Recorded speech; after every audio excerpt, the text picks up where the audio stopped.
Hello everyone, welcome to my channel. तो आज का टॉपिक है क्लास 8 साइंस के लिए। साइंस के प्रीवियस वीडियो में मैंने आप सभी को ways of reducing friction and ways of increasing friction के बारे में बताया था। तो आई होप आप सभी को प्रीवियस वीडियो यूजफुल लगा होगा।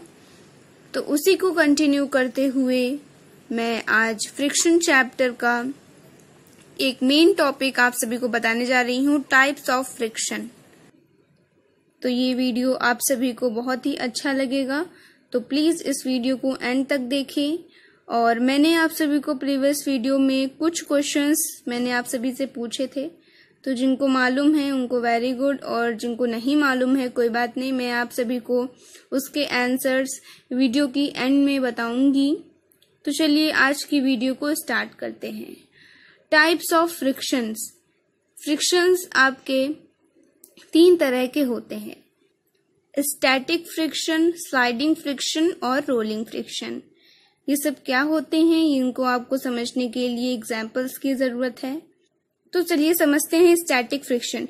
स्टैटिक का मतलब है स्थित, यानी कि रुका हुआ ऑब्जेक्ट। यानी कि ये जो आपका फ्रिक्शन है ये हम लोग किसी भी स्टॉप ऑब्जेक्ट में अप्लाई करते हैं। जैसे कि एक सरफेस है आपकी और ये आपका कोई भी ऑब्जेक्ट इसके ऊपर रखा हुआ है, तो आपको यहाँ से तो देखने पे बिल्कुल स्मूथ नजर आ रहा होगा, लेकिन अगर आप इसकी एक्चुअल कंडीशन देखेंगे तो कुछ और ही होती है। ये आपका कुछ इस टाइप में होती है और इसके ऊपर जो ऑब्जेक्ट रखा है वो भी ऐसे टाइप में होता है। अगर आप इसको देखने के लिए माइक्रोस्कोपिक तरीके से देखेंगे तो आपको बिल्कुल ऐसे ही दिखा होगा। आपको दूर से तो ये एकदम स्मूथ लगेगा, पर अगर पास जाके देखेंगे तो आपको ऐसे दिखेगा, और ऐसे दिखेगा जब आप माइक्रोस्कोप से ही देखेंगे तभी आपको दिखेगा। तो इस तरह से होता है। तो ये जो दो ऑब्जेक्ट है इन दोनों की सरफेस क्या हो जाती है, आपस में इंटरलॉक हो जाती है। मतलब एक दूसरे को ऑब्जेक्ट क्या होते हैं, जकड़ लेते हैं। तो इनको हिलाने के लिए हम लोग फोर्स अप्लाई करते हैं। तो जैसे कि इस ऑब्जेक्ट को अगर हमें मूव कराना है, ये अभी रुका हुआ ऑब्जेक्ट है, स्टॉप ऑब्जेक्ट है, तो इसको हमें मूव कराना है। तो इस ऑब्जेक्ट का जितना वेट है, इस ऑब्जेक्ट का जितना वेट है उससे थोड़ा सा और ज्यादा हमें वेट लगाना होगा। उससे थोड़ा सा ज्यादा लगाएंगे तभी ये ऑब्जेक्ट क्या होगा, मूव हो पाएगा। तो सबसे ज्यादा मैक्सिमम वैल्यू किसी भी स्टॉप ऑब्जेक्ट को मूव कराने के लिए जो वैल्यू होती है उसे हम लोग कहते हैं लिमिटिंग फ्रिक्शन। तो इस एग्जाम्पल से आई होप आप सभी को स्टैटिक फ्रिक्शन समझ में आ गया होगा। ये स्टैटिक फ्रिक्शन बहुत ही ज्यादा यूज में होता है क्योंकि ये स्टॉप ऑब्जेक्ट में ही अप्लाई किया जाता है। और स्टैटिक फ्रिक्शन में हमें किसी भी रुके हुए ऑब्जेक्ट को मूव कराने के लिए कुछ ज्यादा ही फोर्स अप्लाई करना पड़ता है। तो चलिए समझते हैं स्लाइडिंग फ्रिक्शन। स्लाइडिंग फ्रिक्शन को समझने के लिए एग्जाम्पल है, जैसे कि आप टायर होते हैं, बाइसिकल्स के टायर होते हैं। मान लीजिए कोई भी मोटरसाइकिल का ये पहिया है और ये आपकी रोड की सरफेस है। मान लीजिए हमने इस टायर को रोकना स्टार्ट किया, तो मान लीजिए यहाँ से मैंने इसको रोकना स्टार्ट किया और धीरे धीरे ये मूव करके आपका यहाँ पे जाके रुका। तो ये क्या हुआ, यहाँ से स्टार्ट किया और धीरे धीरे आपका यहाँ पे रुका, तो इसने क्या किया, कुछ डिस्टेंस कवर करके ये रुका। इसी को हम लोग कहते हैं स्लाइडिंग फ्रिक्शन। और इस फ्रिक्शन को लगाने के लिए बहुत ही कम फोर्स की आवश्यकता होती है।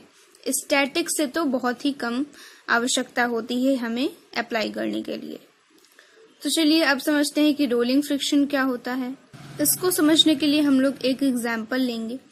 मान लीजिए आप एक कोई भी ब्लॉक ले लीजिए और इसके नीचे हमने कोई भी जैसे कि पेंसिल्स लगा दी, जैसे कि इसके नीचे ऐसे करके पेंसिल लगा दी और ये पेंसिल के ऊपर रख दिया इसको, और जो पेंसिल्स लगाई हैं वो एक दूसरे के पैरेलल हैं, है ना।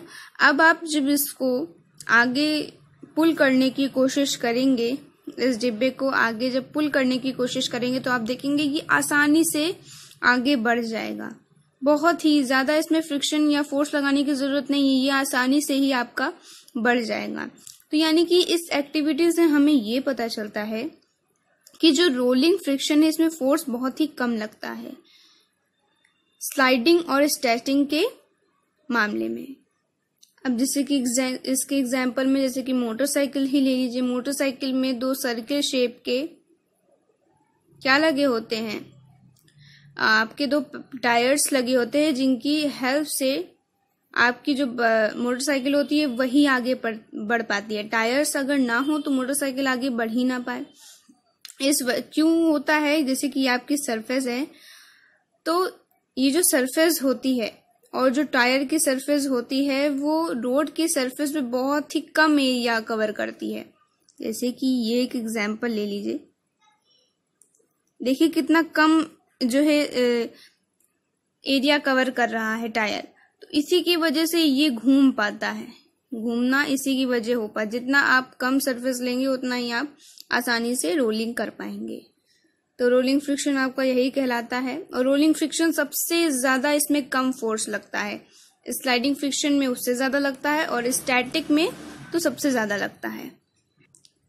तो ये तीनों टाइप्स थे जो मैंने आप सभी को बताए। तो अब हम लोग एक और टॉपिक है फ्लूइड फ्रिक्शन, ये क्या होता है चलिए समझ लेते हैं। अभी तक हमने जितने भी एग्जाम्पल्स देखे पूरे चैप्टर में, हम लोगों ने केवल सॉलिड की ही चीजों पे एग्जाम्पल देखे होंगे। फ्रिक्शन, तो क्या जो फ्रिक्शन होता है वो केवल सॉलिड की ही चीजों में लगता है? नहीं, ऐसा नहीं है। जो फ्रिक्शन होता है आपका लिक्विड और गैस में भी लगता है। जो फ्रिक्शन होता है वो आपका लिक्विड और गैस दोनों में लगता है। और साइंस की लैंग्वेज में, कॉमन लैंग्वेज में, इनको हम लोग फ्लूइड भी कहते हैं। लिक्विड और गैस को दोनों को ही हम लोग फ्लूइड भी कहते हैं। जैसे कि एग्जाम्पल आपने बोट देखी होगी, शिप्स देखी होंगी, एरोप्लेन। बोट है जो पानी है, पानी यानी कि लिक्विड में जो चलती हैं, ये अगर फ्रिक्शन ना हो तो ये चल ही ना पाए। एरोप्लेन आपका हवा में उड़ता है तो अगर फ्रिक्शन ना हो तो ये शायद उड़ ही ना पाए। तो इस वजह से आपका पता चल सकता है कि लिक्विड और गैस दोनों में भी फ्रिक्शन लगता है और इन दोनों को ही हम लोग फ्लूइड कहते हैं और फ्लूइड को ही ड्रैग भी कहते हैं।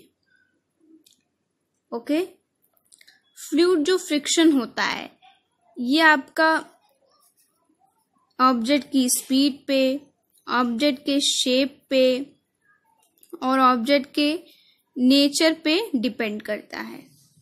जैसे कि जो स्ट्रीमलाइन शेप्ड बॉडीज होती हैं, स्ट्रीमलाइन शेप्ड बॉडीज का मतलब है जो आपका कुछ इस तरह की बॉडी होती है या फिर इस तरह की जिनका जो आगे का सिरा होता है वो एकदम नुकीला होता है। जैसे कि शिप्स आपने देखी हैं या फिर फिशेस, एग्जाम्पल ले लीजिए आप फिशेस। तो फिशेस कुछ इस तरीके की आपकी शेप में होती है। इस शेप को हम लोग स्ट्रीमलाइन शेप कहते हैं। इसलिए इस शेप में होती हैं क्योंकि ये जो इनका आगे का जो सरफेस नुकीलापन होता है ये पानी को आसानी से अब पीछे की तरफ फेंकता है, आसानी से ये फेंकता है, इसी वजह से आगे की तरफ मूव कर पाती हैं।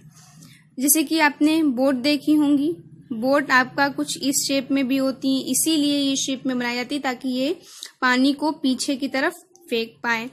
और एरोप्लेन आपने देखे होंगे, एरोप्लेन भी कुछ इसी शेप में होते हैं ताकि ये हवा को पीछे की तरफ फेंक पाए।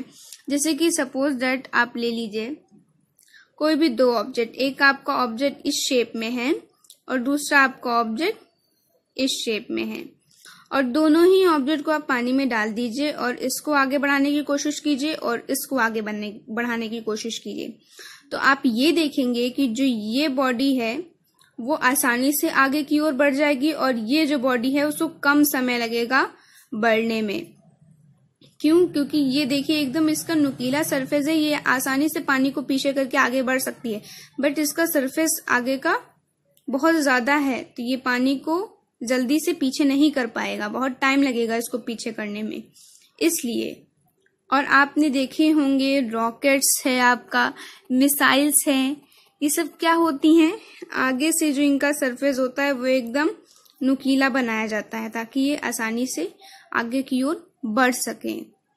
और ये क्या करती हैं, इनका जो नुकीला सरफेस होता है ये फ्रिक्शन कम करता है और आसानी से मूव करने में, आगे बढ़ने में हेल्प करता है। तो ये कुछ एग्जांपल्स थे फ्लूइड फ्रिक्शन को समझने के लिए। तो आज का टॉपिक यहीं पे एंड होता है और इस चैप्टर को भी हम लोग यहीं पे एंड करते हैं।